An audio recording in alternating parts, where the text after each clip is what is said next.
Hello everyone, welcome to my channel just cook with Indu. వర్షాకాలంలో అందరికీ ఏదైనా వేడివేడిగా తినాలనిపిస్తుంది కదూ. అయితే ఇప్పుడు చేసుకోబోయే రెసిపీ తప్పక ట్రై చేయాల్సిందే. ఇంతకీ మనం చేసుకోబోయే రెసిపీ ఏంటో తెలుసా? వాము జావా.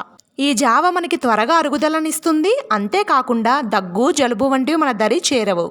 ఈ వాము జావాకు కావాల్సిన పదార్థాలు ఏంటో చూద్దాం.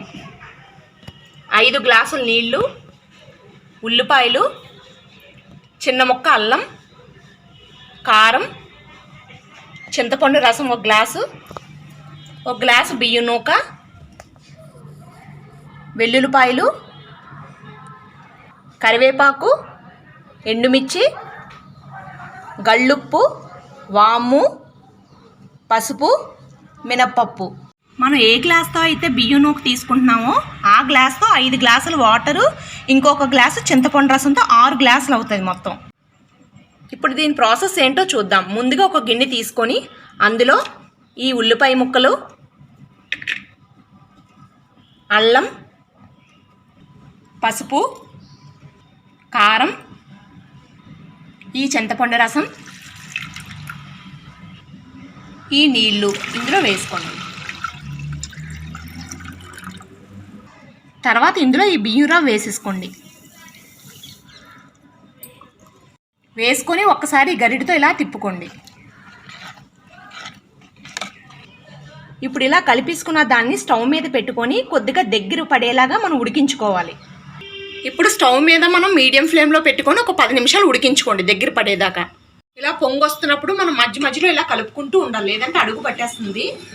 ఇలా చూసారా నూక ఉడుకుతుంది.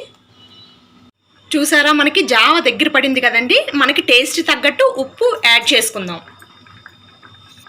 చేసుకొని ఒకసారి ఇలా కలుపుకుందాం.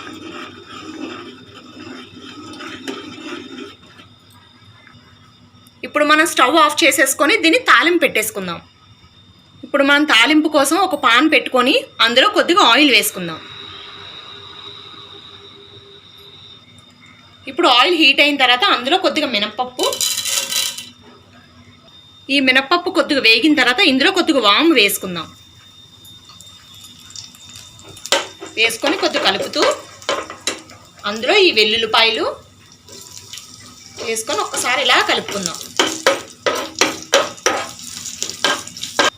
కొద్దిగా ఈ వెల్లుల్లిపాయలు వేగుతుండగా ఈ కరివేపాకు, ఎండుమిరపకాయలు వేసేసుకుందాం.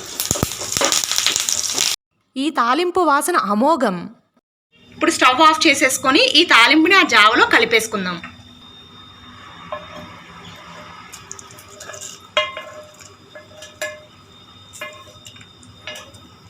ఇప్పుడు ఈ తాలింపు వేసుకున్న తర్వాత ఒక్కసారి బాగా కలిపేసుకుందాం.